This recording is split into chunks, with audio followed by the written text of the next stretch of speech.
राज्यामध्ये किंवा देशामध्ये किंवा जगभरात अशा गोष्टी घडतात ते खरंच एवढा राग येतो अशा गोष्टींचा की आपल्या हातात आपण काहीच करू शकत नाही. आपण फक्त एवढंच इच्छा व्यक्त करू शकतो की पोलिसांनी सरकारने आणि कोर्टने लवकरात लवकर निर्णय घ्या.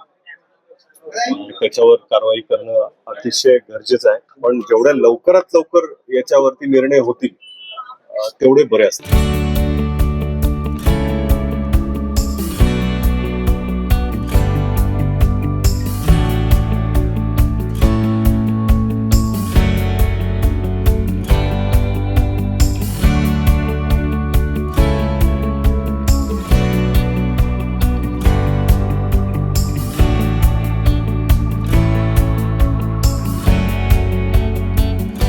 तेव्हा महाराजांची शिक्षा जी आहे चौरंग करण्याची त्याची आठवण होती.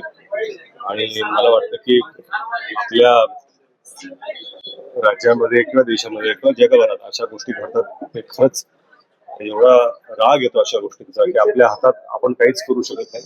आपण फक्त एवढंच इच्छा व्यक्त करू शकतो की पोलिसांनी सरकारने आणि कोर्टने लवकरात लवकर निर्णय घ्या. त्याच्यावर कारवाई करणं अतिशय गरजेचं आहे.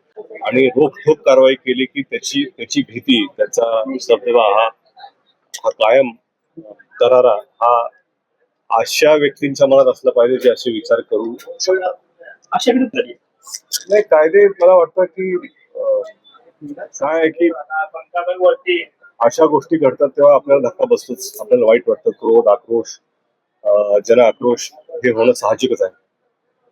परंतु मला वाटतं की सरकार पण आता एक पुढे येऊन काहीतरी योग्य निर्णय लवकरात लवकर काय अरेस्ट करणं, त्यानंतर कोर्ट नंतर ते डिले होणं, फास्ट ट्रॅक निर्णय जर असतील तर मला वाटतंय कुठेतरी याचा दबदबा, याची भीती नक्कीच मनात राहील. चोरण केलं पाहिजे काय प्रश्न मला कळणार नाही. ते अनुभूती होतेच त्या काळात निर्णय कसे घेतले जातात. पण तो काळ आणि हा काळ वेगळा आहे.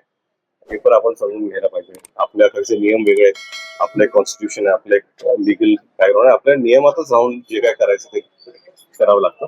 माझं म्हणणं आहे की आपल्याकडे नियम आहेत, आपल्याकडे कोर्ट्स आहेत. पण जेवढ्या लवकरात लवकर याच्यावरती निर्णय होतील तेवढे बरे असतात.